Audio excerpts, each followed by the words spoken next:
indispensable dans une famille. Il y a des gens, parce que leur maman n'a pas fait d'études, ça veut dire que maman n'est pas partie à l'école. Maman ne travaille pas. Mais c'est papa qui s'occupe d'elle. Et puis quand elle fait la nourriture, elle fait le ménage, elle est mère au foyer au fait. Donc ils n'ont pas de respect pour leur maman, leur maman ne travaille pas.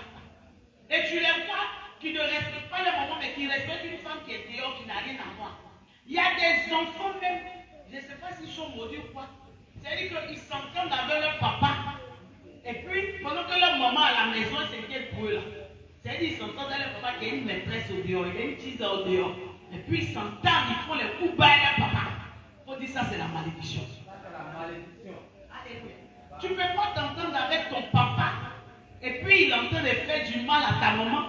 Et puis des hommes comme ça, leur père maltraite leur maman, et puis ils s'entendent de leur papa. C'est que les disent, c'est pas vrai.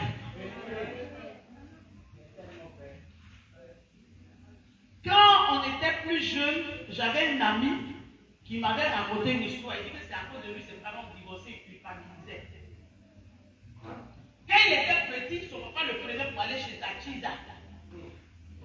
Son père avait une maîtresse et puis il met le petit dans la voiture et puis il s'en va chez la maîtresse.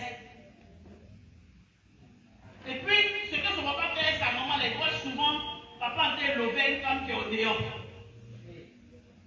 L'enfant, il trouvait qu'il y a quelque chose qui n'allait pas. Donc, quand lui, il est arrivé à la maison, là, un jour, il a dit à sa maman, maman, on s'en va chez Tanti, et puis il a dit le nom de la Tanti, là.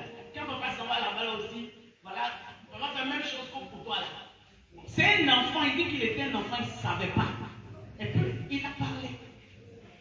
Sa maman était tellement choquée qu'elle a divorcé.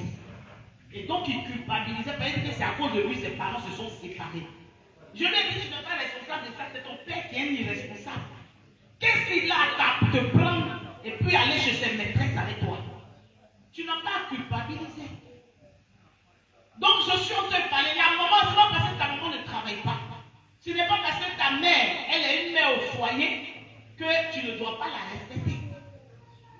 Si ton père a envie de faire ces choses-là, laisse-lui aller faire ces choses. Tu ne peux pas aider ton père à faire du mal à ta maman. Parce qu'un enfant qui aime sa maman, là, il y a des choses dans lesquelles il ne rentre pas. Il va dire, ah papa, ce qu'il est en train de faire là, tu vois non. Papa pense à maman. Vous comprenez? Mais quand ton papa t'envoie, c'est-à-dire, les filles t'envoient pour aller faire des déco à ton petit Roselyne. Puis tu cours.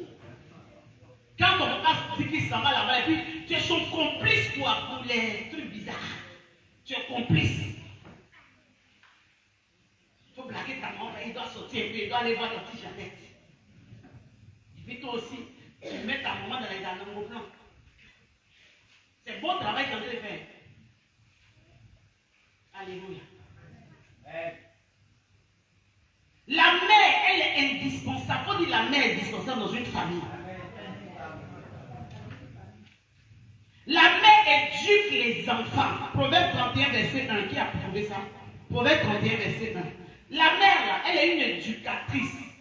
Bien, mais il n'y a pas quelqu'un qui va dire que sa maman n'a pas éduqué ici. La mère éduque les enfants. Maintenant, il y a des enfants là qui n'aiment pas qu'on les éduque. Ça veut dire que tu es petit comme ça, toi tu as déjà ta volonté. On est chez les blancs ici. Même ta tradition n'est pas loin. Proverbe 31, verset 1. Maman, il ne faut pas me fatiguer hein, quand tu parles. Maman, il ne faut pas me fatiguer. Hein.